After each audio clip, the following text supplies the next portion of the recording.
ಬೆಂಗಳೂರಿನಲ್ಲಿ ಅಭಿವೃದ್ಧಿ ಕಾಮಗಾರಿಗಳು ಅಂದ್ರೆ ಅದು ಮುಗಿಯದ ಕತೆ. ಕಾಮಗಾರಿ ಶುರು ಮಾಡುವಾಗ ಇರುವ ಉತ್ಸಾಹ ಅದನ್ನ ಪೂರ್ಣಗೊಳಿಸುವಲ್ಲಿ ಅಧಿಕಾರಿಗಳಿಗೆ ಇರೋದಿಲ್ಲ. ಇದಕ್ಕೆ ಲೇಟೆಸ್ಟ್ ಎಕ್ಸಾಂಪಲ್ ಚಾಮರಾಜಪೇಟೆಯ 5ನೇ ಮುಖ್ಯ ರಸ್ತೆ. ವೈಟ್ ಟಾಪಿಂಗ್ ಹೆಸರಲ್ಲಿ ರಸ್ತೆ ಅಗಿದು ವರ್ಷಗಳೇ ಕಳೆದರೂ ಕೆಲಸ ಮಾತ್ರ ಮುಗ್ದಿಲ್ಲ. ಈ ಅಧಿಕಾರಿಗಳ ವಿಳಂಬ ಧೋರಣೆಗೆ ಸಾರ್ವಜನಿಕರು ಈಗ ರಕ್ತ ಹರಿಸುವಂತಾಗಿದೆ. ಏನಿದೆ ಸ್ಟೋರಿ ಇಲ್ಲಿದೆ ನೋಡಿ. ಅಭಿವೃದ್ಧಿ ಹೆಸರಲ್ಲಿ ರಸ್ತೆ ಅಗಿದು ವರ್ಷವಾಯ್ತು, ಆದರೆ ಕೆಲಸ ಮಾತ್ರ ಮುಗಿದಿಲ್ಲ. ಚಾಮರಾಜಪೇಟೆಯ 5ನೇ ಮುಖ್ಯ ರಸ್ತೆಯಲ್ಲಿ ನಿತ್ಯವೂ ಸರಣಿ ಅಪಘಾತ.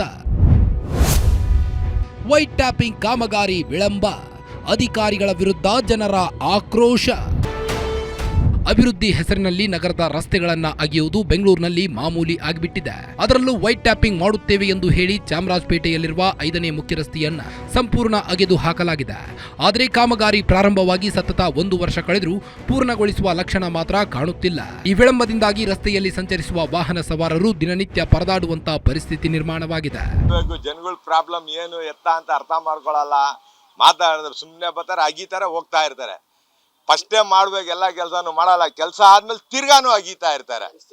ಅದು ಅಗಿಯೋದು ಹಾಕೋದು ಸಾರ್ವಜನಿಕರಿಗೆ ತೊಂದರೆ ಕೊಡೋದೇನೆ ಇವ್ರ ಕೆಲಸ. ಆಗಿದ್ದು 1 ತಿಂಗಳಿಗೆ ತಿರ್ಗಾ ಬಂದು ಅಗೀತಾ ಇರ್ತಾರೆ. ಎಲ್ಲ ಬೀಳ್ತಾನೆ ಇದೆ ಸರ್. ಬೈಕ್ ಸವಾರರು ಅಂತಾನಲ್ಲ, ಸುಮಾರು ಜನಕ್ಕೆ ತೊಂದರೆ ಆಗ್ತಾರೆ. ಬೈಕ್ ಸವಾರಗಳು ಅವರು ಇವರು ತುಂಬಾ ತೊಂದರೆ ಆಗ್ತಾನೆ ಇದೆ.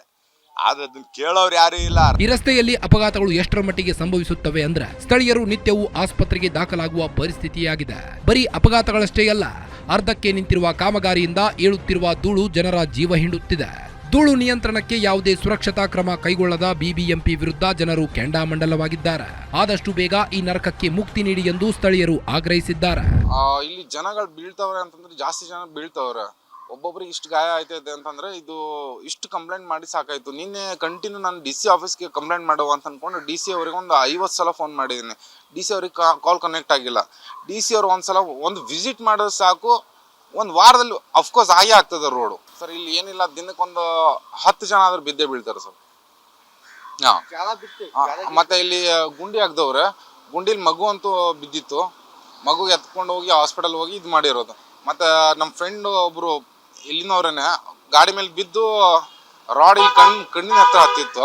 ಒಟ್ಟಾರೆ ಅಧಿಕಾರಿಗಳು ಮತ್ತು ಗುತ್ತಿಗೆದಾರರ ನಿರ್ಲಕ್ಷ್ಯಕ್ಕೆ ಅಮಾಯಕ ಜನರು ಬೆಲೆ ತೆರುವಂತಾಗಿದೆ.